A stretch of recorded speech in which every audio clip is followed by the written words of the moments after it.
નારાયણ સ્વામિનારાયણ સ્વામિનારાયણ સ્વામિનારાયણ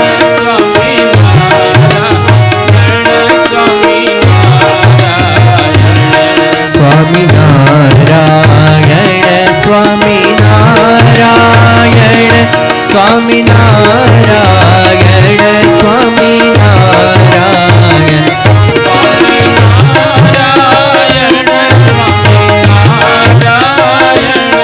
સ્વામિનારાયણ સ્વામિનારાયણ સ્વામિનારાયણ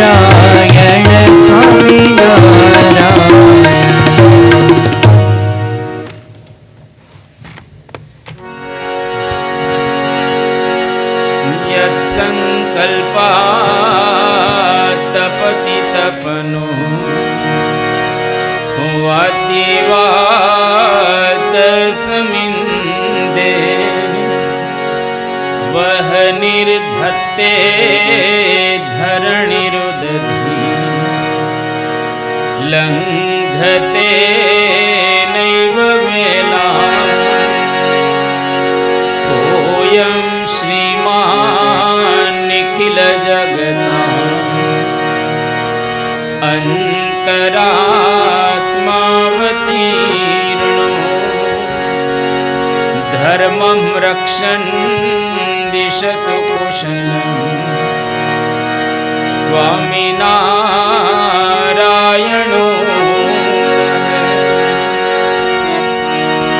યદરોમ વિવરેલીના અંડાનાં કોટયઃ પૃથક્ તદક્ષરં ગુણાતીतं નમામ્યહં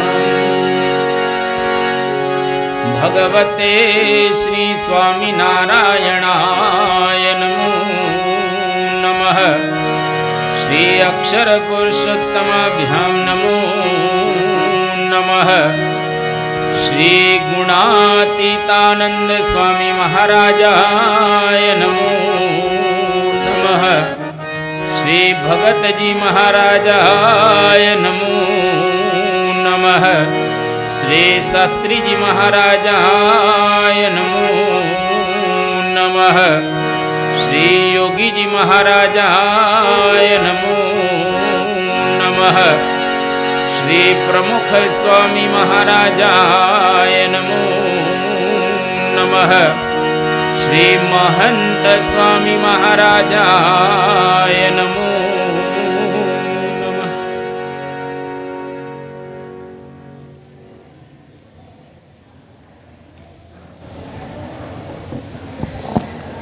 આજથી લગભગ 500 વર્ષ પૂર્વે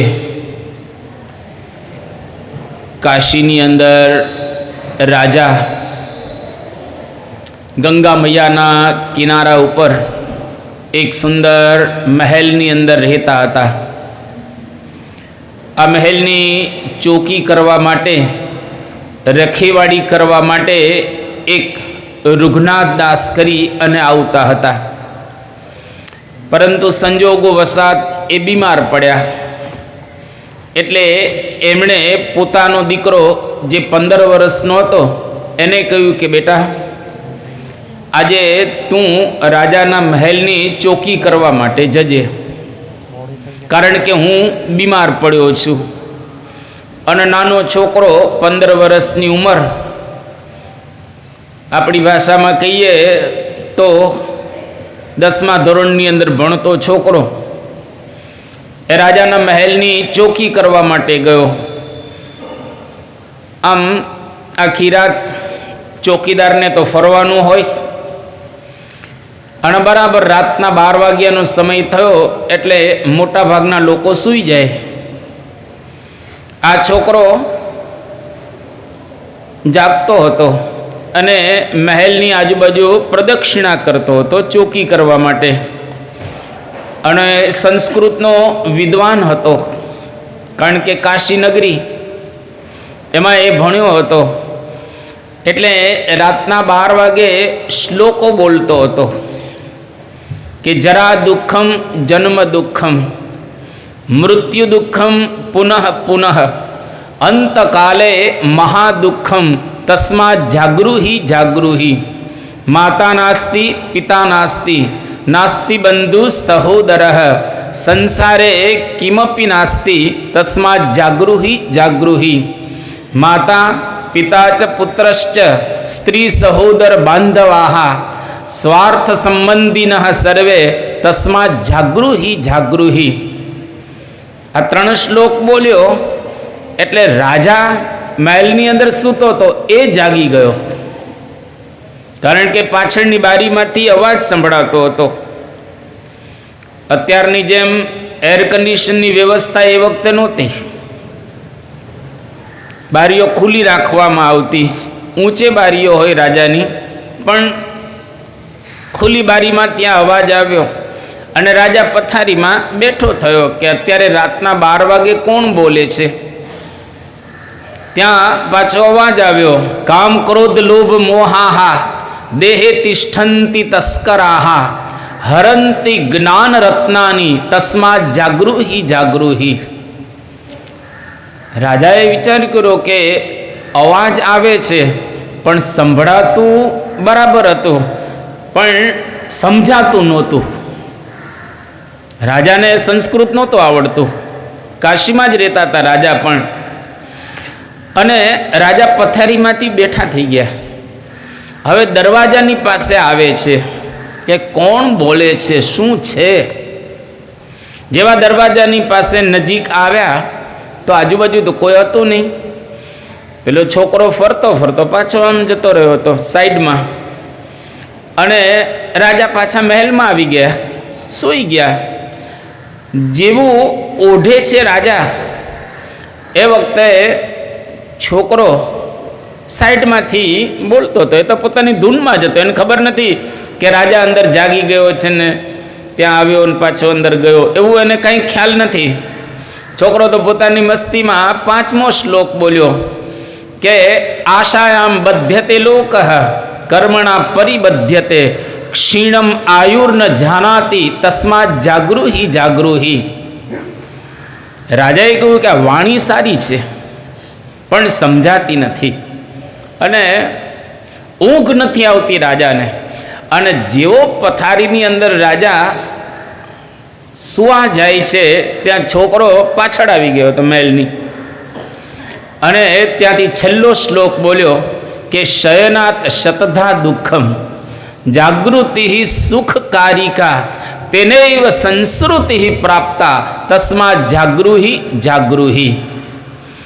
આ 6 શ્લોક છોકરો બોલ્યો અને રાજાને આખી રાત ઊંઘ નથી આવતી. સવાર થઈ રાજાએ પોતાના અધિકારીઓને પ્રધાનોને બોલાવ્યા કે આજે રાત્રે કોણ ચોકી કરવા માટે આવેલું હતું એને બોલાવો. દરરોજ રૂઘનાથદાસ ચોકી કરવા માટે આવતા હતા, એને બોલાવવામાં આવ્યા કે આજે રાજા તમને બોલાવે છે. કે સારું. રાજાની પાસે ગયા કે રાજાજી શું કામ છે. તો કે આજે તમે રાત્રે બોલતા હતા શું, મને ઊંઘ ન આવી, મારી ઊંઘની અંદર ખલેલ પડી, પણ મજા આવી સાંભળવાની, એટલે તમે મને સમજાવો. ત્યારે રૂગનાથદાસે કહ્યું કે હું નહોતો આવ્યો, મારી જગ્યાએ મારા દીકરાને આજે મોકલેલો, કારણ કે હું બીમાર હતો. તો કે દીકરાને બોલાવો. દીકરો આવ્યો અને રાજાને કહ્યું કે રાજાજી પ્રણામ, કંઈ ભૂલ થઈ ગઈ હોય તો માફ કરજો, હું તો મારી મસ્તીમાં બોલતો હતો, હું સંસ્કૃત ભણ્યો હતો, એટલે સેજે સેજે આ બધા શ્લોકોની સ્ફૂર્ણા મને થઈ અને હું બોલ્યો. રાજા કે એના અર્થ મને સમજાવ, અને રાજાને અર્થ સમજાવે છે. ભાવાર્થ રૂપે 6 શ્લોકના અર્થ આપણે જાણીએ. પહેલા શ્લોકની અંદર એવી વાત કરવામાં આવી કે માણસની વૃદ્ધાવસ્થા દુઃખરૂપ છે. જરા દુઃખમ જન્મ દુઃખમ. માણસનો જન્મ થાય એ વખતે એને દુઃખ હોય છે માતાના ગર્ભમાં, અને અંતકાળ આવે ત્યારે ભયંકર દુઃખ હોય છે કે અતિ કઠણ વેડા છે અંતકાળની રે, અતિ કઠણ વેડા છે અંતકાળની રે, એ પછી થાશે તુને પસ્તાવ નથી લેતો નારાયણ નામને રે, પછી થાશે તુને પસ્તાવ નથી લેતો નારાયણ નામને રે. અંતકાલે મહાદુઃખમ. અંતકાળ આવે એ વખતે ભયંકર દુઃખ હોય. કેમ તો કે જે કામ કર્યા હોય એ ભગવાન બતાવે એને. પેલા શ્લોકનો અર્થ સમજાવ્યો, પછી કહ્યું કે માતા પિતા પુત્ર આ દુનિયા બધા જ સંબંધો સ્વાર્થના રહેલા અને ક્ષણિક છે. અને આપણે ઘણું સાંભળીએ છીએ, પણ કામ ક્રોધ લોભ મોહાહા આ બધા દોષો આપણી અંદર રહેલું જ્ઞાન હરી જાય છે. કેટલું સાંભળીએ છીએ આપણે, પણ આ ચોર છે બધા. એટલે જે કંઈ આખો દિવસ સાંભળ્યું હોય એ આપણું જ્ઞાન હરી લે, અને પાછા આપણે એવા ને એવા, બીજા દિવસે એવા ને એવા. આખો કહે એનું કરવું કેમ, બીજા દિવસે પાછું એમનું એમ. આ આપણા દોષોને લઈને આપણે એવા ને એવા રહીએ છીએ. તો શું કરવું? તો કે દુનિયામાં કોઈની આશા પૂરી નહીં થાય. આશાયામ બધ્યતે લોક. આખી દુનિયા તમે જો આજે મળે, આવતીકાલે મળે, પછી મળશે, એની આશામાં ને આશામાં જિંદગી પૂરી કરી નાખે. હું કરોડપતિ થઈશ, બંગલા બાંધીશ, ગાડીઓ લઈશ, દેશ વિદેશ ફરવા જઈશ, આ કરીશ તે કરીશ, ફલાણું ઢીકડું, એમ કરતા કરતા આખી જિંદગી પૂરી કરી નાખે. આશા કોઈની પૂરી અહીંયા આગળ આ પૃથ્વીલોક ઉપર કોઈની નહીં થાય, કારણ કે આ લોક જ અધૂરો છે. એમાં કોઈ માણસ પૂર્ણતા પ્રાપ્ત ન કરી શકે આશા દ્વારા, કે મારે આટલું મળી જાય એટલે પૂર્ણ, એવું કોઈ અહીંયા આગળ. ધરતી રાજા રામની, એવું કહેવાય છે ને, ધરતી રાજા રામની કેની ન પૂરી આશ, કંઈક રાવ રમી ગયા અને કંઈક ગયા વણાશ. આશાઓ છોડી છોડીને પૃથ્વી પરથી જાય છે. દરરોજના હજારો માણસો, લગભગ 2 લાખ માણસો દરરોજના વિદાય લઈને જાય છે. વિચાર તો કરો, 2 લાખ એટલે શું થયું? એક નાનકડું શહેર, 2 લાખ પૃથ્વી પરથી દરરોજ વિદાય લઈ અને જતા રહે છે સ્મશાનની અંદર. એને બાળવામાં આવે કે દાટવામાં આવે, કાર્યક્રમ થાય પૂરો. જે દિવસે ભાન થાય છે એ વખતે ઉંમર નથી હોતી, અને જે વખતે ઉંમર હોય છે ત્યારે ભાન હોતું નથી. એટલે માણસ માત્ર અટવાય છે. એટલે દુનિયા એની અંદર અટવાઈ રહેલી છે. તો આ છોકરાએ અર્થ સમજાવ્યા આટલા, અને પછી છેલ્લે કહે છે કે રાજા, જો સૂતા રહેશું તો હંમેશને માટે દુઃખ થશે. માટે તસ્માત જાગૃહી જાગૃહી, જાગો જાગો, ઉઠ જાગ મુસાફિર ભયોર ભયો, अब रैन कहाँ जो सोवत है, जो सोवत है सो खोवत है, जो जागत है सो पावत है. उत्तिष्ठत जाग्रत प्राप्य वरान्नि बोधत, क्षुरस्य धारा निशिता दुरत्या दुर्गम पथस्तत् कवयो वदंती. ઉઠો જાગો. મહાપુરુષો આપણને જગાડે છે અને આપણને રસ્તો બતાવે છે કે આ રસ્તો રહેલો છે. ચાલવું કે નહીં આપણી મરજીની વાત છે. ચાલી શકાય અને રસ્તા ઉપર બેસી શકાય. રસ્તા ઉપર આપણે લોકોને જોઈ પણ શકીએ અને ચાલી પણ શકીએ. જે લોકો ચાલ્યા એ પામ્યા, બેઠા એ રહી ગયા. એટલે સત્પુરુષો આપણને રસ્તો બતાવ્યા. આ કાશીના રાજાને રસ્તો બતાવ્યો 15 વર્ષના છોકરાએ. અને 15 વર્ષનો છોકરો બીજો કોઈ ન હતો પણ રોહિદાસ ચમાર હતો, જેના ચર્મ કુંડે ગંગાજી પધારે. આપણે ગંગામાં સ્નાન કરીએ તો આપણે પવિત્ર થઈએ, અને ગંગાને પવિત્ર થવું હોય તો રોહિદાસ ચમારના કુંડમાં પધારે, જેના ચર્મ કુંડે ગંગાજી પધારે પવિત્ર થવા માટે. ચામડાના કુંડમાં ગંધાતું પાણી હોય એમાં ગંગા પ્રગટ થાય અને ગંગા પવિત્ર થાય. કેટલી ઊંચાઈ ઉપર રોહિદાસ ચમાર હશે. કાશીનો રાજા જાગી ગયો અને રોહિદાસ ચમારને ઉપર બેસાડ્યા, સિંહાસન ઉપર. પોતે નીચે બેઠો અને કહ્યું કે બેટા, આજ સુધી મેં કોઈ સત્કર્મ કર્યા નથી. આજે પહેલી વાર ખ્યાલ આવ્યો કે જીવનમાં જાગૃતિ અગત્યની રહેલી છે. એટલે સત્પુરુષ શું કરે? જગાડે. આ બાપાના પ્રસંગો દ્વારા એક યા બીજી રીતે આપણે જાગી રહેલા છીએ અને આપણા જીવનની અંદર થોડી ઘણી પણ જાગૃતિ આવશે તો એના દ્વારા આખું જીવન છે એ બદલાઈ જશે. તો અહીંયા આગળ પરમ પૂજ્ય સ્વામી બાપા તારીખ 29/5/2023 સોમવાર લંડનની અંદર વિરાજમાન છે. અને બ્રહ્મવિહારી સ્વામી એમણે પરમ પૂજ્ય સ્વામી બાપાને વાત કરી કે બાપા, અબુધાબી મંદિર એનું એક મોડેલ બનાવવાનું હતું. અને બાપાને બતાવ્યું મોડેલ કે બાપા 25 મે આપણા મંદિરે દર્શન કરવા માટે અને મુલાકાત લેવા માટે જુદા જુદા 30થી વધુ દેશના એમ્બેસેડર્સ આવવાના હતા. એટલે બહુ જ મોટું કહેવાય. આ બધા એમ્બેસેડર્સ એટલા માટે આવતા હતા કે મિડલ ઇસ્ટ જેવા એક પ્રદેશની અંદર હિન્દુનું મંદિર થાય એ બહુ જ કહેવાય. હવે આ લોકોને કંઈક આપણે ભેટ આપવાની હતી.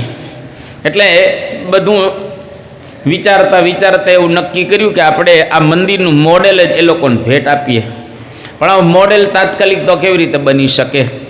અને ઘણા બધાનો સંપર્ક કર્યો પણ તાત્કાલિક કોઈ બનાવી આપે એવી શક્યતા હતી નહીં. એક મુસલમાન હતા જેનું નામ મુફદ અલી. આ મુફદ અલી આવા મોડેલ્સને બીજું ઘણું કામ કરતા હતા.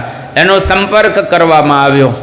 એને કહ્યું કે હું બનાવી આપું, પણ એની કિંમત બહુ જ વધારે થતી હતી.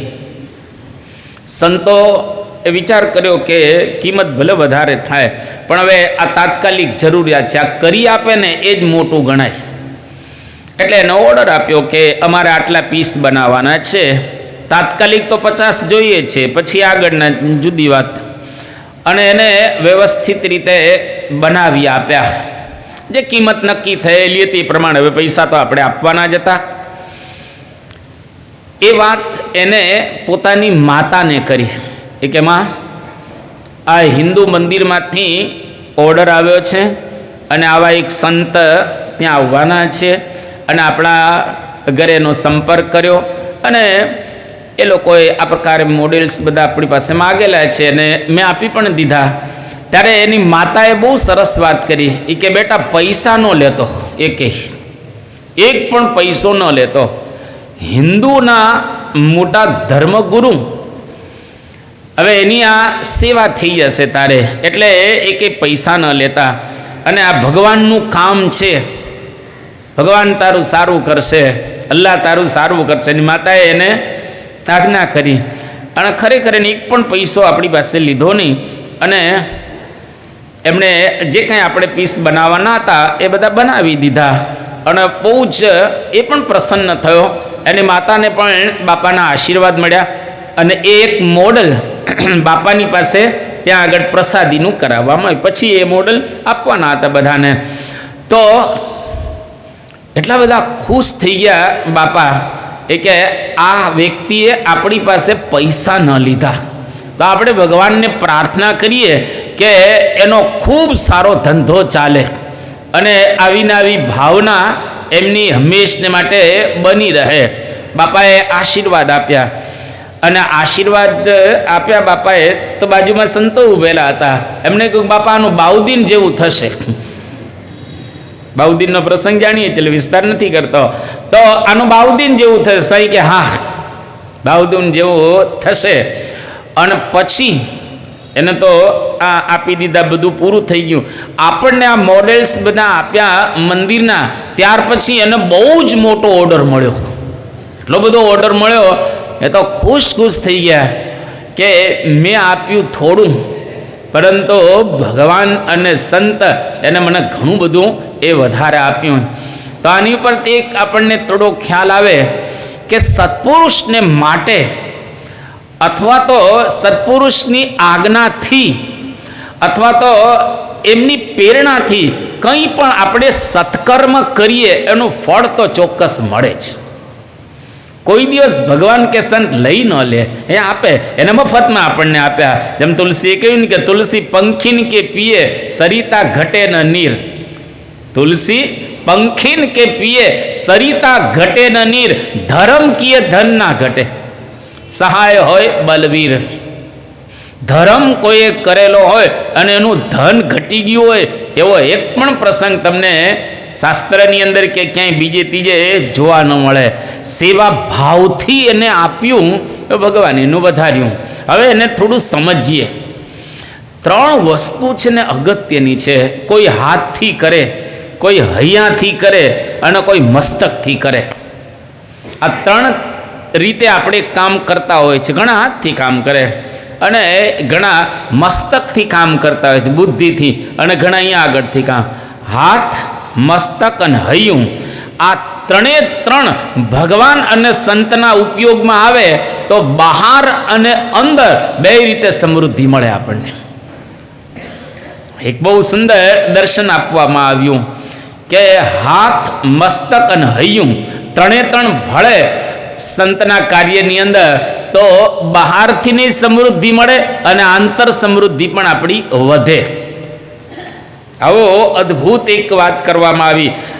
બીજી ભાષાની અંદર જો એને કહેવામાં આવે શાસ્ત્રીય ભાષામાં તો કોઈ પણ વ્યક્તિ કર્મ એ હાથથી થાય, કર્મ હાથથી થાય, જ્ઞાન મસ્તકથી થાય અને ભાવના હૃદયથી થાય. આ 3 એટલે 3 યોગ થઈ ગયા. કર્મયોગ, જ્ઞાન યોગ અને ભક્તિ યોગ. આ 3 યોગ ભગવાનને સમર્પિત જો આપણે કરીએ તો એના દ્વારા કંઈક પ્રાપ્ત કરી શકીએ. હવે એમાં પણ ક્રમ સુંદર ગીતાની અંદર બતાવ્યો. ગીતામાં 18 અધ્યાય છે. 18 અધ્યાયમાં 6 અધ્યાયની અંદર કર્મયોગ, 6 અધ્યાયની અંદર જ્ઞાન યોગ અને 6 અધ્યાયની અંદર ભક્તિ યોગ.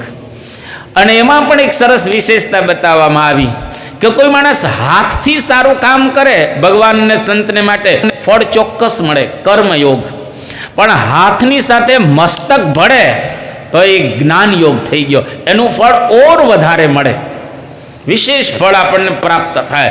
પણ એની સાથે હૈયું ભળે તો એના કરતાં ઓર વધારે ફળ પ્રાપ્ત થાય. એટલે કર્મયોગ કરતાં જ્ઞાનયોગ શ્રેષ્ઠ અને જ્ઞાનયોગ કરતાં ભક્તિ યોગ શ્રેષ્ઠ. આ 3 ગીતાની અંદર યોગ બતાવવામાં આવ્યા. એટલે આપણે 3 યોગ રાખવા, અને જે લોકો 3 યોગ રાખે એને કહેવાય પૂર્ણ યોગી.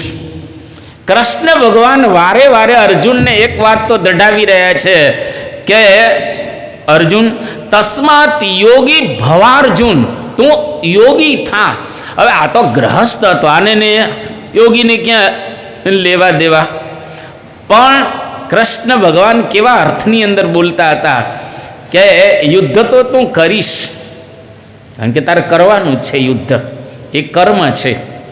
પણ યુદ્ધ કેવી રીતે કરવાનું? બુદ્ધિપૂર્વક કરવાનું.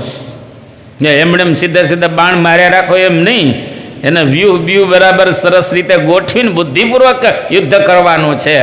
અને એ પણ મારી આજ્ઞાથી કરવાનું છે, એટલે ભક્તિપૂર્વક. એટલે કર્મયોગ, જ્ઞાનયોગ અને ભક્તિયોગ.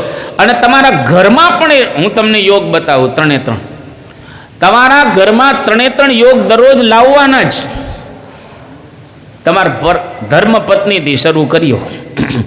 તમારા ધર્મપત્ની તમારા માટે રસોઈ બનાવે છે, એટલે તમારા માટે, એટલે એમના માટે બનાવે છે, પણ ઘરના બધા સભ્યો માટે રસોઈ બનાવે છે. આ રસોઈ પત્ની તમારી બનાવે એને કહેવાય કર્મયોગ. કર્મયોગ આ છે રસોઈ બનાવે, પણ એ રસોઈ સારી બનાવે, આમ જરા વ્યવસ્થિત રીતે સમજીને બુદ્ધિપૂર્વક, કે એમાં ટેસ્ટ સારો આવે. ઘણી વખત શું કઢી બનાવે 2 માળની બનાવે, ઉપરનું જુદું નીચેનું જુદું. દાળ બનાવે 2 માળની બનાવે, એ ખાવી જ ભાવે નહીં. જો એટલે એમ થાય કે એટલે બગાડાય નહીં મોઢું તમારે પાછું, અને કંઈ બોલાય નહીં, બગાડાય નહીં બોલાય નહીં. આ બે એટલે પત્ની રસોઈ બનાવે એની ફરજ જ રહેલી છે, કારણ કે એ જ રસોઈ બનાવે ને તમે કમાતા હો, પણ એ રસોઈ બુદ્ધિપૂર્વક બનાવે. આમ વ્યવસ્થિત મસાલા બસાલા નાખે સરખા, એનું પ્રમાણ સરસ રીતે જાળવે. આમ ઘણી વાર શું રૂટીન થઈ જાય ને એટલે એમ થાય કે આમ પૂરું કરી આવે, એમ પૂરું કરીએ એમ નહીં, પણ બુદ્ધિપૂર્વક વ્યવસ્થિત બનાવવાનું. આમાં શું ભળ્યું? જ્ઞાન યોગ. કર્મયોગની સાથે જ્ઞાનયોગ રસોઈમાં ભળ્યો છે. હવે પત્નીએ એ વિચાર કરવાનો કે મારા પતિ છે, દેવ છે, પતિ દેવ, હું ભગવાનને જે ભાવથી જમાડું છું એ જ ભાવથી મારા પતિને પણ મારે જમાડવાના છે.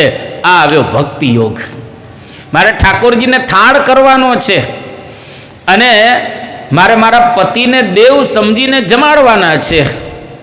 હવે આ રીતે દરરોજ રસોઈ બનાવે તો પત્નીને માટે કર્મયોગ, જ્ઞાનયોગ અને ભક્તિ યોગ થઈ ગયો. બાકી નહીતર રૂટીન કહેવાય, નહીતર કર્મયોગ. કર્મયોગનું જાજુ ફળ ન મળે. એ જ રસોઈ, એ જ સાધના બની જાય. મહારાજે મધ્યનું 11મું વચનામૃત લખ્યું છે ને, કર્મ માત્ર ભક્તિરૂપ થયાનું. હવે તમે તો ગ્રહસ્થ છો, કર્મ માત્ર ભક્તિરૂપ કેવી રીતે થઈ જાય? ગ્રહસ્થ નોકરી કરે એ તો કર્મ જ છે, એ ભક્તિ કેવી રીતે થઈ જાય? તો કોઈ પણ આપણે કર્મ કરીએ એ કર્મની અંદર એવો એક વિચાર રાખીએ કે આ કર્મ હું પરમ પૂજ્ય મહંત સ્વામી મહારાજ અને ભગવાન સ્વામિનારાયણને પ્રસન્ન કરવા માટે કરી રહેલો છું. ખાલી એક વિચાર જ રાખવાનો છે. વિચારમાં આખું કેટલું બદલાઈ જતું હોય છે. એટલે અહીંયા આગળ આ જે મુફત અલી હતા એમને ફળ પ્રાપ્ત થયું, કારણ કે એમની માતાનો ભક્તિભાવ બુદ્ધિપૂર્વક સુંદર મોડેલ બનાવેલું હતું અને ભગવાનને સરસ રીતે અર્પણ કર્યું. એટલે રઘુવંશની અંદર એક બહુ સુંદર શ્લોક છે, દરેકના જીવનની અંદર યાદ રાખવા જેવો, કે આપણી અવસ્થાઓ બદલાવાની છે. દરેક અવસ્થાએ એક એક યોગ સિદ્ધ કરવો. રઘુવંશ એમાં એવું કહે, શૈશવે વ્યસ્ત વિદ્યાના, યૌવને વિશેષિણા, વાર્ધક્યે મુનિવૃત્તિના, યોગે નાંતે તનુ ત્યજા. અદ્ભુત શ્લોક છે. શૈશવે વ્યસ્ત વિદ્યાના. છોકરાઓને આ શ્લોક શીખવાડજો તમે ઘરમાં. નાનો છોકરો હોય કે યુવાન હોય તમારો 25 વર્ષ સુધી, એને વિદ્યાભ્યાસ બરાબર કરવાનો છે એવું શીખવાડવાનું મા બાપે. ચોટી બાંધીને વિદ્યા ભણવી, એમ ગડબડિયું નહીં, વ્યવસ્થિત ભણવું, અપ ટુ ડેટ. એમ સવારથી સાંજ સુધી વિદ્યા સિવાય ને કંઈ બીજું હોવું જ ન જોઈએ છોકરાઓને. અને વિદ્યામાં રસ પડે એવો ઘરનું વાતાવરણ ઊભું કરવું પાછું મા બાપને. હવે એ જ કંઈ ધ્યાન આપતો નહીં, છોકરો કેવી રીતે ભણે? તમારો છોકરો ઠોઠ થાય એનો મતલબ એવો હતો કે તમે ઠોઠ છો, તમે હોશિયાર નથી એટલે છોકરા ઠોઠ જ થાય ને. એટલે છોકરાઓને વ્યવસ્થિત ભણાવવાના, અપ ટુ ડેટ. નાના હોય ત્યારથી એને જેમ રાજાનો કુંવર એને ગાદી ઉપર બેસાડવામાં આવે એવી રીતે છોકરાને સ્કૂલે બેસાડવા જાઓ તમે, અને કહો કે બેટા સરસ ભણીને આવજે. એને જોતા હોય કંઈ સાધનો નાના મોટા, આ તે એના શોખ પૂરા કરતાં કરતાં એને ખ્યાલે ના આવે ને કેવો વિદ્યામાં રસ પડે. એવું સુંદર એને માર્ગદર્શન આપવાનું, ભણાવવા, મહેનત કરે બરાબર, ચોટી બાંધીને શૈશવે વ્યસ્ત વિદ્યાનામ, શૈશવ કાળની અંદર વિદ્યાભ્યાસ બરાબર કરવો. યૌવને વિશેષિણા, યુવાન અવસ્થા આવે એટલે કે 25 વર્ષ થાય હવે એટલે શું કરે? લગ્ન કરે.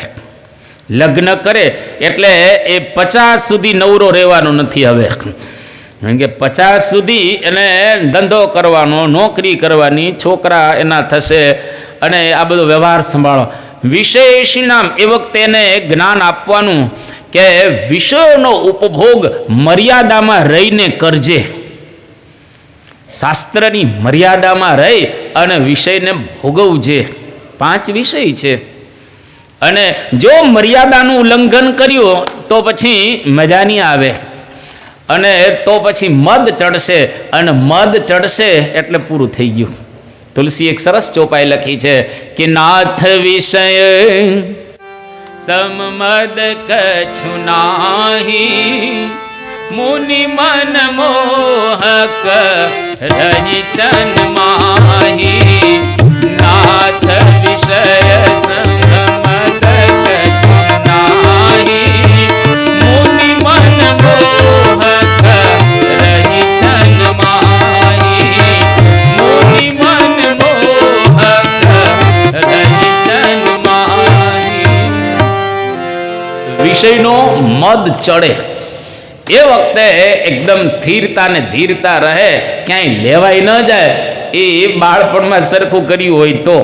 બાકી તમે જુઓ અત્યારે કેટલા છોકરાઓ, અત્યારે મારે બોલવું નથી પણ કોલેજ યુનિવર્સિટીની અંદર આજે કેટલા છોકરાઓ બંક મારતા હોય છે, બરાબર ને જઈ?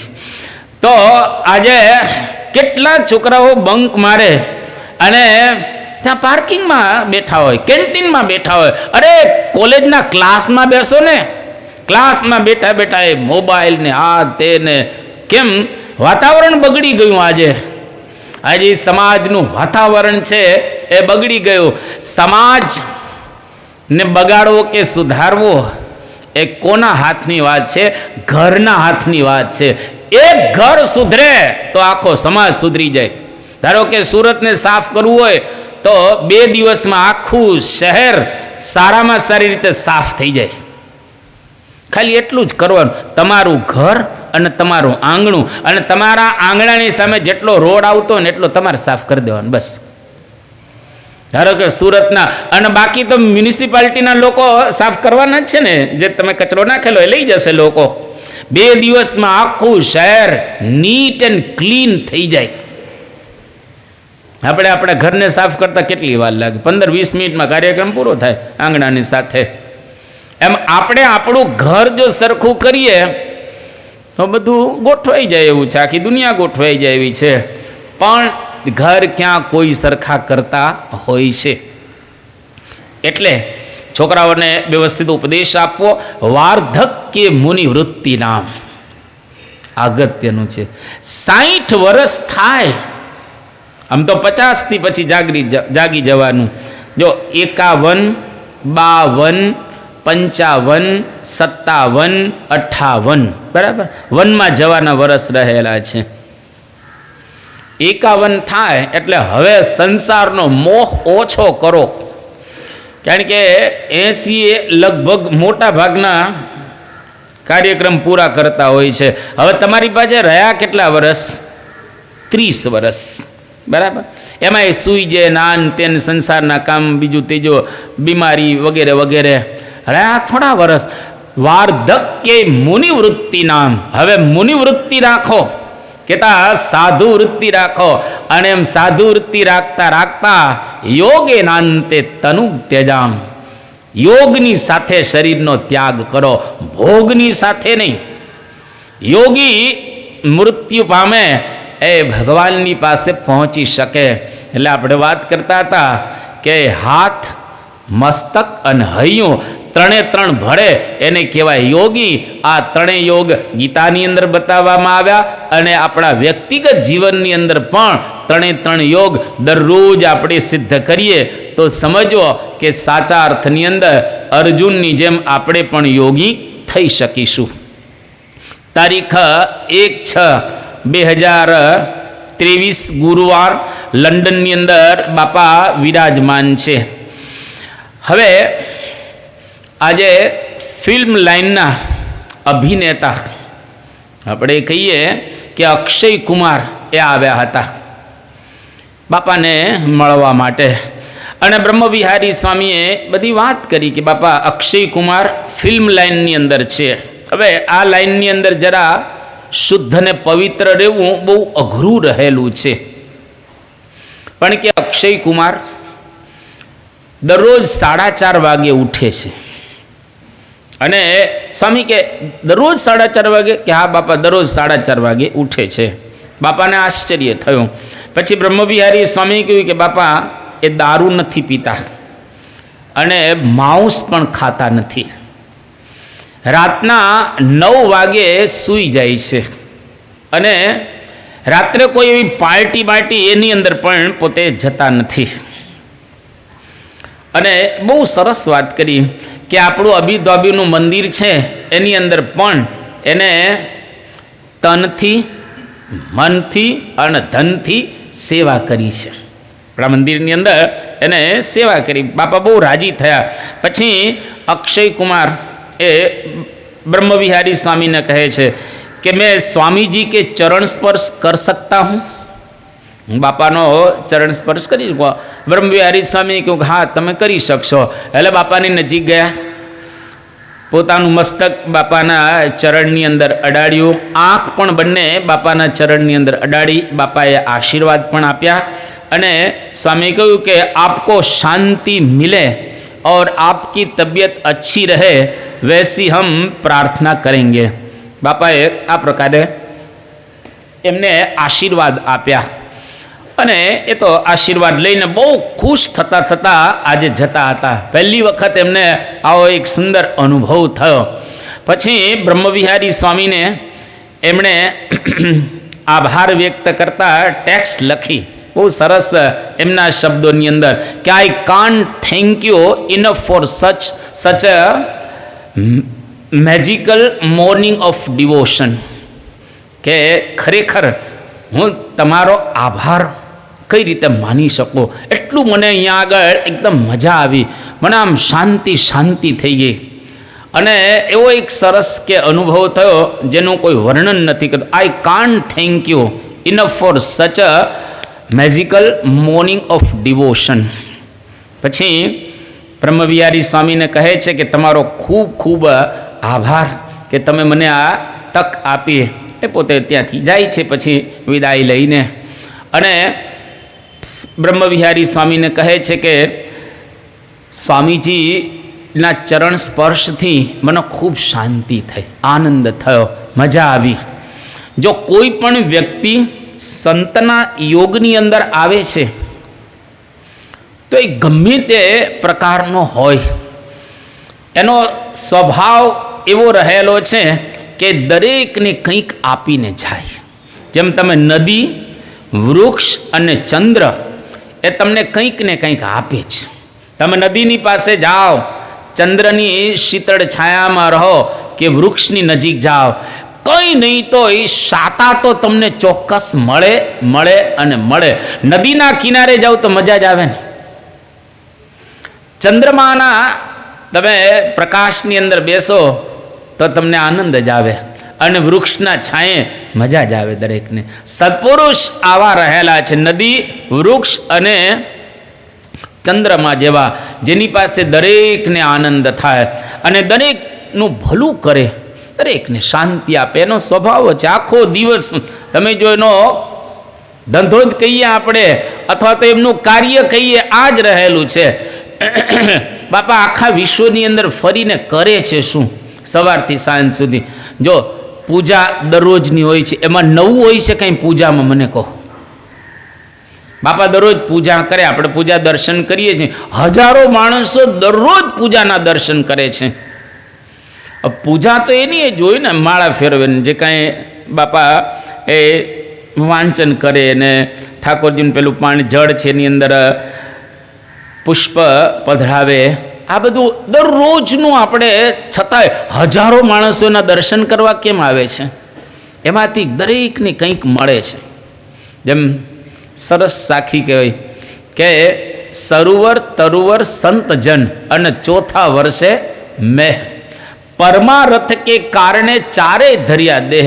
આખો દિવસ પરમારથ કામ કર્યા જ રાખે. કમ એના યોગમાં જેટલા જેટલા આવ્યા એના આનંદ થઈ જાય અને સંત દ્વારા સમાજ શુદ્ધ થયા કરે. હવે આપણને લાગે કે બાપા અહીંયા આવીને ગયા, તો બાપા અહીંયા આગળ આવીને જાય એમાં હજારો લોકો શુદ્ધ થાય છે, પવિત્ર થાય છે, એના જીવનની અંદર આનંદ મળે છે. ઘણાને એટલી બધી જબરજસ્ત પ્રેરણાઓ પ્રાપ્ત થઈ જાય જેને આપણે કોઈ કલ્પના ન કરી શકીએ. નાના બાળકથી માંડી અને મોટા સુધી દરેકને એમાંથી કંઈક એ મળે.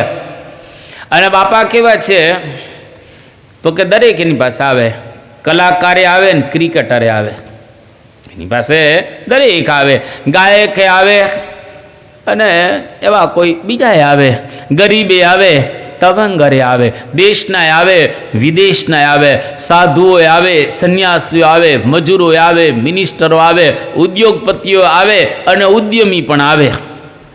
દરેક વર્ગના સ્વામીની પાસે આશીર્વાદ લેવા માટે આવે છે. એનું કારણ દરેકને કંઈક ખૂટે છે એટલે એને પૂર્તિ કરવી છે. પૂર્તિ ક્યાંથી થાય? જે પૂર્ણ હોય ત્યાંથી જ પૂર્તિ થાય ને. જે પૂર્ણ હોય ત્યાંથી આપણી પૂર્તિ થાય. એટલે સંતની પાસે દરેક લોકો આવે છે. મહારાજાઓ પણ સંતોના ચરણમાં પડતા હતા. કેમ તો કે એને પણ એવું લાગતું હતું કે કંઈ ખૂટે છે, એ સંતની પાસેથી ભરાશે. એટલે બાપાના દર્શન કરવા માટે આ બધા આવે. માણસ માત્ર સંસારની અંદર થોડાક બળતા હોય છે, ત્રસ્ત તમે થાવ જ. કારણ કે ગ્રહસ્થ આશ્રમ જ એવો છે, તમને આખા દિવસમાં થોડો તાપ તો નડે જ. ધંધા નોકરી કરવાના હોય એટલે એની અંદર સ્વાભાવિક રીતે આપણને તાપ નડે. એ તાપમાંથી શાંતિ મેળવવા ક્યાં આવીએ? સંતોની પાસે, મંદિરની પાસે. બળતો જડતો આત્મા અને સંત સરોવર જાય, સત્સંગ રૂપી લહેરમાં તરત ટાઢો થાય. એટલે થોડાક આપણે શાંત થઈએ. તો અહીંયા આગળ બાપાના દર્શન કર્યા અને એમને ખૂબ આનંદ થયો. હવે પરમ પૂજ્ય સ્વામી બાપા લંડનની અંદર વિરાજમાન છે ને વાત ત્યાં આગળ ચાલે છે. તારીખ 4/6/2023 રવિવાર, લંડન. હવે બાપા 30મી તારીખે બીમાર પડ્યા હતા ત્યાં આગળ. બન્યું એવું કે બીમાર પડ્યા હતા એટલે બાપાને ઇન્ફેક્શન ન લાગી જાય એટલે જે નજીકના સેવકો હતા એમાં એક બેને રાખ્યા અને બાકીના બધા સેવકોને રૂમમાંથી હવે બહાર કાઢવામાં આવ્યા અને કહ્યું કે રૂમમાં કોઈ આવવું નહીં, જેથી કરીને ઇન્ફેક્શન બાપાને ન લાગે. એટલે એ બધા સંતો જે સેવકો હતા એ પણ હવે બહાર રહેતા હતા. બીજા સંતો જેમ બહાર રહે, હરિભક્તો બહાર રહે, એવી જ રીતે થોડા દિવસ આ પ્રમાણે ચાલ્યું. અને થોડા દિવસ બાપાની નજીકના જે એક બે સેવકો હોય એટલા જ રહે, બાકીના કોઈ રૂમની અંદર રહેતા નથી. હવે બન્યું એવું કે પછી ડૉક્ટરે કહ્યું કે હવે વાંધો નહીં, સંતો નજીક આવી શકશે. અને પછી બાપાની નજીક જે બધા સેવકો હતા એ બધા સેવકો નજીક આવી ગયા, પાછા સેવાની અંદર જોડાઈ ગયા. જેવા સંતો સેવાની અંદર જોડાયા, બાપા એક વાક્ય બોલ્યા. સ્વામી કે આપ બધા દૂર હતા, જાણે યુગો વીતી ગયા હોય એવું લાગતું હતું. હવે તમે નજીક આવ્યા, જાણે યુગો સુધી જ આમ દૂર રહ્યા હોય એવું લાગતું હતું. હવે રહ્યા હતા તો 1-2 દિવસ, કંઈ જાજુ એ રહ્યા નહોતા, 2-3 દિવસ રહ્યા હતા. એમાં તો જાણે યુગો વીતી ગયા હોય એવું બાપાને લાગ્યું. તો બ્રહ્મવત્સલ સ્વામી જે રિપોર્ટ લખે છે એમને બાપાને કહ્યું કે બાપા તમે જ્યારે નેનપુરની અંદર હતા ત્યારે એક વખત આવું બોલેલા, કોરોના કાળની અંદર, કે અમે સંતો તમારાથી આમ તો 1-2 દિવસ જ દૂર રહ્યા હતા, પણ એ વખતે આપ એવું બોલેલા હતા કે વર્ષો વીતી ગયા, જાણે તમે આમ દૂર હતા એને. હવે કેટલો પ્રેમ, યુગો વર્ષો વીતી ગયા એવા શબ્દો બાપા વાપરે છે. એટલે પછી બાપા એક બહુ સરસ વાત કરી કે જેમ ભૂકંપ થાય અને ભૂકંપની અંદર બધા ઘરના સભ્યો દટાઈ ગયા હોય અને એકાદો સભ્ય બહાર નીકળે તેનો કેટલો આનંદ થઈ જાય. સ્વામી કે ભૂકંપમાંથી એક કોઈ જીવતો નીકળે ને એને જોઈને જે આનંદ થાય ને એવો મને આનંદ થયો તમે બધા નજીક આવ્યા એમાં. બાપાને નજીકના અને દૂરના એને એવું કશું રહેલું નથી. એને કેટલો આત્મીય ભાવ આપણા પ્રત્યે છે એક બાપા આપણને દર્શાવે. એકદમ અતિશય સેવકો બધા ખુશ થઈ ગયા, કારણ કે બાપાએ આ પ્રકારે વાત કરી કે યુગો પછી તમે જાણે મળી રહ્યા છો. બધા આનંદિત થઈ ગયા અને બધા બાપાની સેવામાં પાછા જોડાઈ ગયા. આને કહેવાય સત્પુરુષનો પ્રેમ. જેમ વિવેક સાગર સ્વામી એક પ્રસંગ કહે છે પોતાનો. વિવેક સાગર સ્વામી કે વેકેશન એક વખત પડેલું અને યોગી બાપાનો અમે સમાગમ કરવા માટે ગયા. અડવાડની અંદર યોગી બાપા હતા. હવે અમે તો યુવકમાં હતા એટલે સ્ટેશન ઉપર ઉતર્યા ને ભયંકર તડકો. હવે કાઠિયાવાડનો તડકો અને ઉનાળામાં અતિશય તડકો અને એમાંય સ્લીપર તૂટી ગયું હતું. સ્લીપર તૂટી ગયું એટલે જમીન તો ગરમ ગરમ હોય, તરસ અતિશય લાગેલી, અતિશય કંટાળી ગયા હતા. પણ યોગી બાપા જેવા અડવાડની અંદર આમ અમારી રાહ જોતા હતા અને આમ ઊભા હતા. અમે જેવા નજીક ગયા તો યોગી બાપા એકદમ ભેટી પડ્યા અને યોગી બાપા બોલ્યા કે ઓહો હો જીવન પ્રાણ આવી ગયા. અને યોગી બાપા ભેટ્યા ને બધો થાક, બધો કંટાળો બધું જ જતું રહ્યું. આમ આનંદ થઈ ગયો. સત્પુરુષનો એક પ્રેમ કેટલો આમ અદ્ભુત હશે. જેમ પ્રેમાનંદ સ્વામીએ મહારાજને માટે એક સરસ વાત કરી કે માશુક જરા જ દેના નયનો કા નજારા ઇતને में होएगा आश कुंदा गुजारा. કે મહારાજ એક ખાલી દ્રષ્ટિ આપો, બસ એક દ્રષ્ટિ, વધારે કંઈ નહીં. માશુક જરા જ દેના નયનો કા નજારા. તમે મારી સામે જોશો આશ કુંદા ગુજારા, આખી જિંદગી મારી પસાર કરી નાખીશ એમાં. એક દ્રષ્ટિમાં આટલી બધી શક્તિ હોય. એ કેટલો પ્રેમ સત્પુરુષ વહાવતા હશે અને એના હૃદયમાં પ્રેમ કેટલો ભરેલો હશે. એટલે જો પ્રેમ હોય ને તો જ આવી ભાષા નીકળે, નહીતર આવી ભાષા જ ન નીકળે. આ પ્રેમની નિશાની છે. એક વખત બે બેનપણીઓ હતી. બે બેનપણીને ત્યાં એનો ભાઈ આવે. હવે એક જે બેનપણી હતી એને ત્યાં ભાઈ આવે. આ વર્ષે આવ્યો હોય તો પાછો આવતા વર્ષે આવેલ, વર્ષમાં એક જ વખત એનો ભાઈ આવે. બીજી બેનપણી હતી એને ત્યાં ભાઈ આવે, દરરોજ આવે, સવારમાં આવે, પાછો બીજે દિવસે સવારમાં આવે. તો જેને પોતાના ભાઈ પ્રત્યે અતિશય પ્રેમ હતો એ બેનપણીને ત્યાં દરરોજ એનો ભાઈ આવતો. પણ એ બેનપણી બોલતી હતી શું, બીજીને વાત કરે એ કે મારો ભાઈ આજે આવે તે છેક આવતીકાલે આવશે. હવે આજે સવારમાં આવ્યો, હવે છેક આવતીકાલે આવશે, જાણે યુગ વીતી ગયો હોય ને એવી રીતે. અને બીજી બેનપણીને ભાઈ પ્રત્યે એટલો બધો હેત લગાવ પ્રેમ ન હતો એટલે શું, મારો ભાઈ તો ઓણને પોર આવ્યા જ રાખે છે. ઓણને પોર એક વર્ષ પછી ભાઈ આવતો હતો તો એ શું બોલે કે ઓણને પોર મારો ભાઈ આવ્યા જ રાખે છે. એટલે પ્રેમ જો આપણને કોઈકના પ્રત્યે હોય તો આવા શબ્દો અને આવી ભાવના એ નીકળતી હોય છે. અન્યથા આવી ભાવનાઓ નીકળે નહીં. જે માણસ છે ને એ પ્રેમનો ભૂખ્યો, જેટલા ઘરડા છે ને એ યાદ રાખો, દરેક ઘરડા પ્રેમના ભૂખ્યા છે. અને દરેક ઘરડાને સાંભળવા, તમને ન સમજાય તો એને સાંભળવા કાન આપવા. બસ તમે એને કાન આપ્યા રાખો ને તો એટલા ખુશ થાય કે વાત ના પૂછો. દાદા બેસો અહીંયા આગળ, પધારો પધારો દાદા, એને એ શબ્દોથી તમારે રાજી કરવાના બસ. કારણ કે એ પ્રેમના ભૂખ્યા હોય છે. અને ઉંમર થાય ને એટલે બધા એનો તિરસ્કાર, કાંઈ નહીં, અહીં નહીં, અહીં નહીં, ક્યાં અમારે જવું, હવે અમારે જવું ક્યાં. એટલે તમે જુઓ આ દાદાઓ છે ને એને તમે પ્રેમ આપો એટલે નાના નાના છોકરાઓને કેમ રમાડતા હોય છે દાદાઓ, એને ગમે. કોઈ એની નોંધ લે એ પણ એને ગમતું હોય છે. માણસ માત્ર પ્રેમના ભૂખ્યા છે. અરે માણસ નહીં, પશુઓ પ્રેમના ભૂખ્યા છે. સાસણગીરનો નાનભાઈ, સાસણગીરનો એક સરસ પ્રસંગ છે કે સાસણગીરની અંદર એક ગામ જે હતો અને એની અંદર એક દરબાર હતા જેનું નામ માત્રાવાળા દરબાર.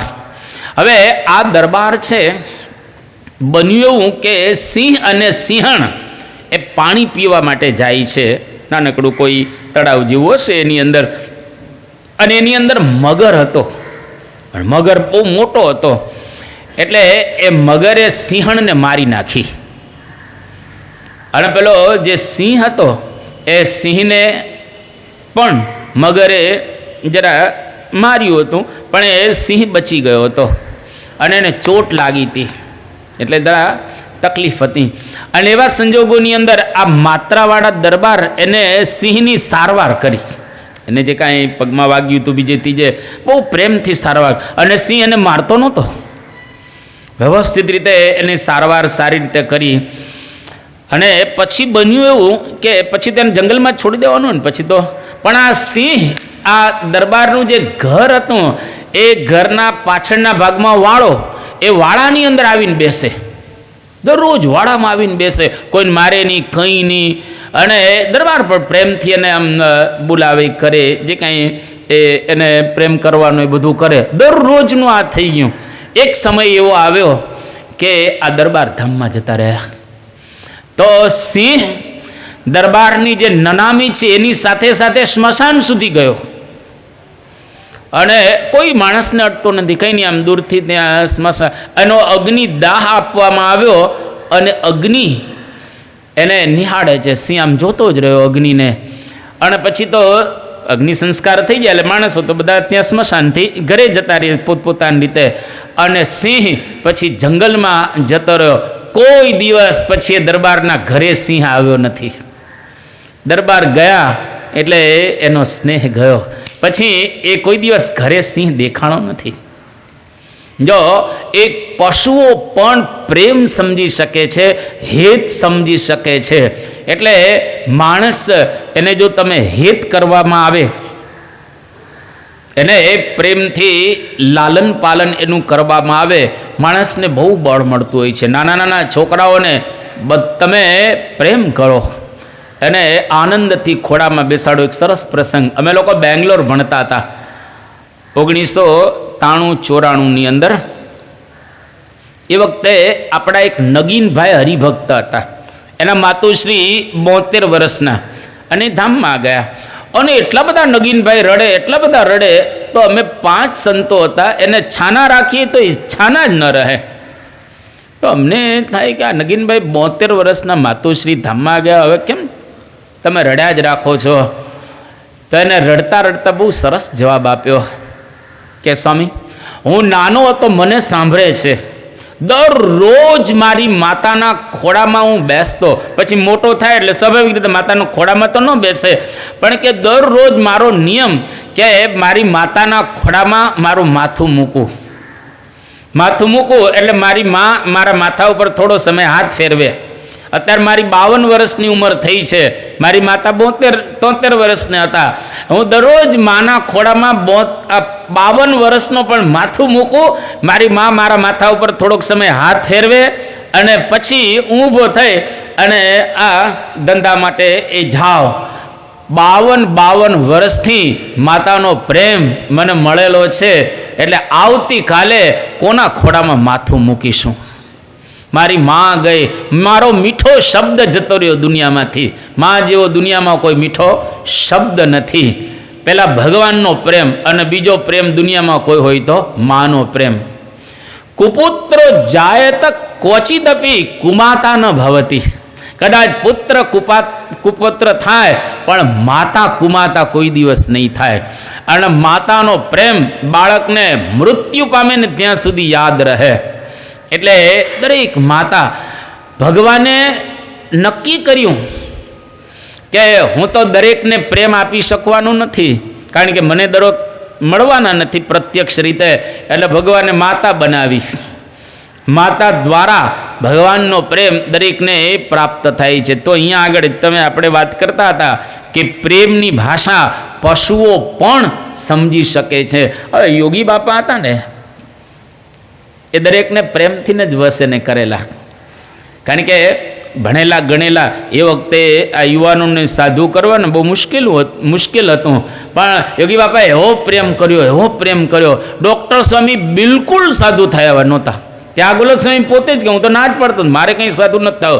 વિવેક સાગર સ્વામી કે હું તો કોઈ દિવસ સાધુ થાવ એવો હતો જ નહીં, પણ યોગી બાપાના પ્રેમમાં ખબર નહીં કઈ રીતે સાધુ થઈ ગયા એ ખ્યાલ જ ના આવ્યો કે યોગી બાપાના પ્રેમમાં પાગલ થઈ ગયા. યોગી મહારાજના પ્રેમની અંદર બધા પાગલ થઈ ગયા. એટલે અહીંયા આગળ આ સત્પુરુષનો એવો એક જબરજસ્ત પ્રેમ આપણા પ્રત્યે કે જે રીતે આપણને યાદ રહે. બહુ દલપતરામે એક સુંદર પંક્તિ લખી છે કે આજ્ઞા કે ધમકી માત્ર નહીં કોઈને સુધારતી, હૂંફ પ્રેમાળ હૈયાની સંગે રહીને સુધારતી. આજ્ઞા કે ધમકી માત્ર નહીં કોઈને સુધારતી, હૂંફ પ્રેમાળ હૈયાની સંગે રહીને સુધારતી. આજ્ઞા કે ધમકી એના દ્વારા કોઈ માણસ સુધરી ન શકે, પણ પ્રેમથી તમે જો કહો તો સુધરી જાય. ખરેખર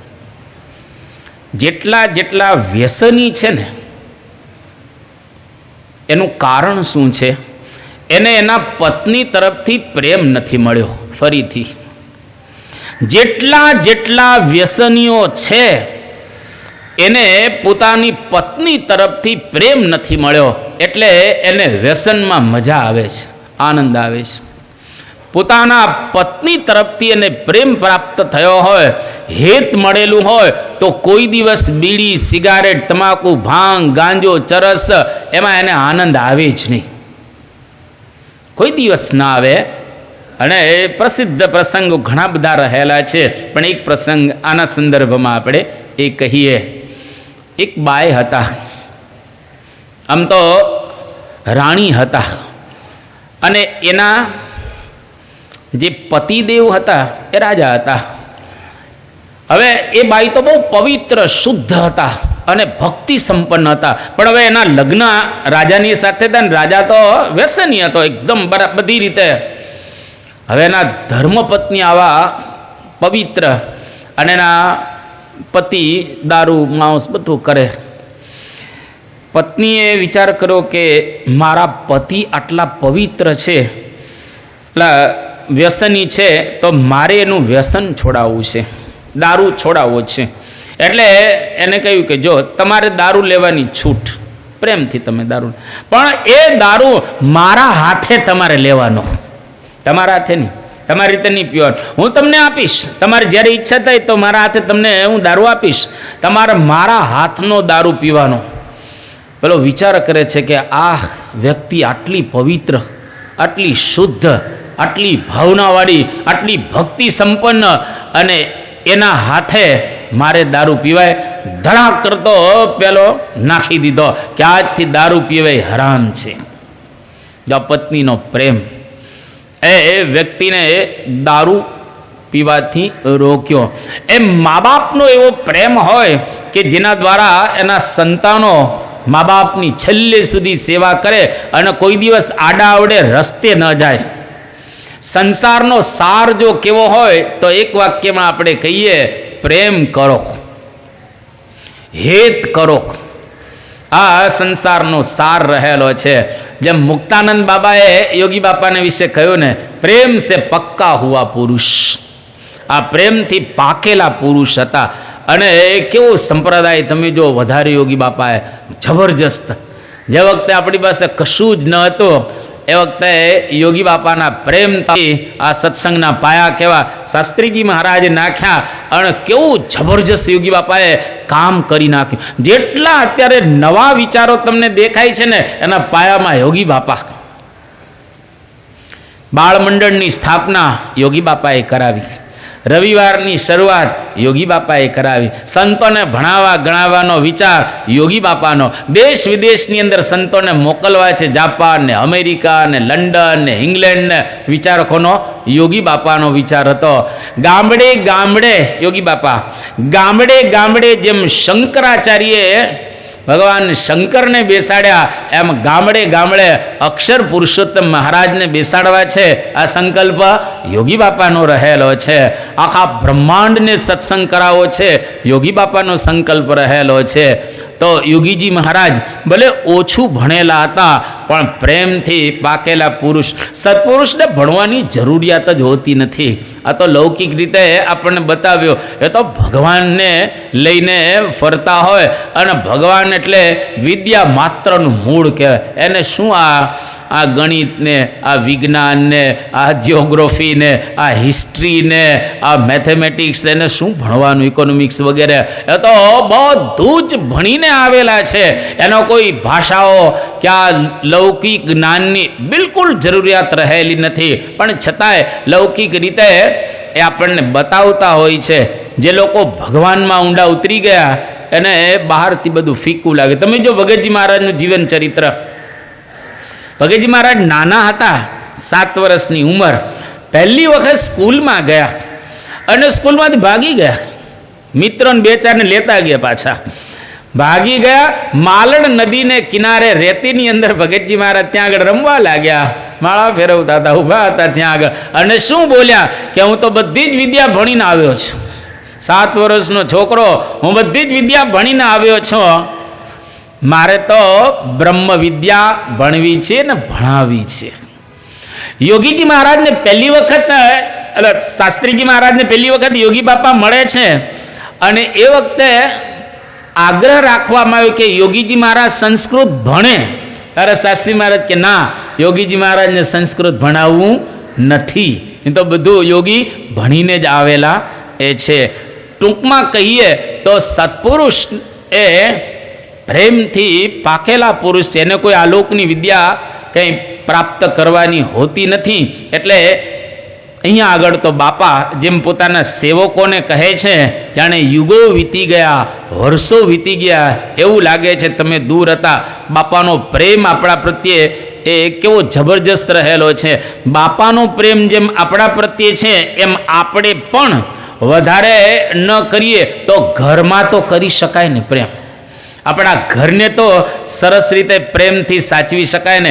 એકબીજા સભ્યો સાંજે એકબીજાની રાહ જુએ, એકબીજા માટે કંઈક ત્યાગે, એને કહેવાય આ બાપાનો પ્રેમ. આપણે પ્રેક્ટિકલ આપણે કરીએ, જેમ બહુ સરસ મુક્તાનંદ કાવ્યની અંદર લખેલું છે. મુક્તાનંદ કાવ્ય પણ એક ગ્રંથ છે. એની અંદર મુક્તાનંદ સ્વામી સરસ લખે છે કે પ્રેમ વસ વનિતા રહે, પ્રેમે પ્રજા પમાય, પ્રેમે પરમેશ્વર મળે, પ્રેમે જગત જીતાય, પ્રેમ સ્વર્ગ સંસારનું, પ્રેમ પૃથ્વીનું રાજ, પ્રેમ અપાવે પલકમાં તુચ્છ પુરુષ ને તાજ.